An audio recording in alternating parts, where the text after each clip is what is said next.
వార్త ఎప్పుడు నశించిపోదు. స్తోత్రం చెప్దాం. ఇది ఏ వార్త? యేసయ్య వార్త, ఆనంద వార్త. ఈ వార్త ఎప్పుడైతే మనం వింటామో నశించిపోతున్న ఆత్మలు రక్షించబడాలి. స్తోత్రం చెప్దాం.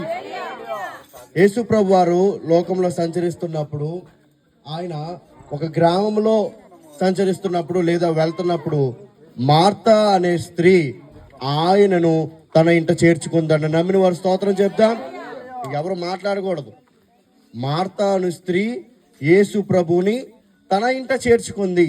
ఈరోజు చాలా మంది వీళ్ళని ఇంట్లో చేర్చుకుంటున్నారు, కానీ యేసు ప్రభుకి స్థలం ఎక్కడిస్తున్నారు? అందుకే అతను అంటున్నాడు, నక్కలకు ఉన్నాయి, ఆకాశ పక్షులకు ఉన్నాయి, కానీ మనుష్య కుమారుడికి తల వాల్చుకుంటకైనా స్థలం లేదు. ఒకవేళ ఈ వార్త విన్న తర్వాత అయినా ఈ గ్రామంలో ఉన్నవారు దేవుడికి ఒక్కసారి మీరు స్థలం ఇస్తే, లేదా దేవుడి మాట ఒక్కసారి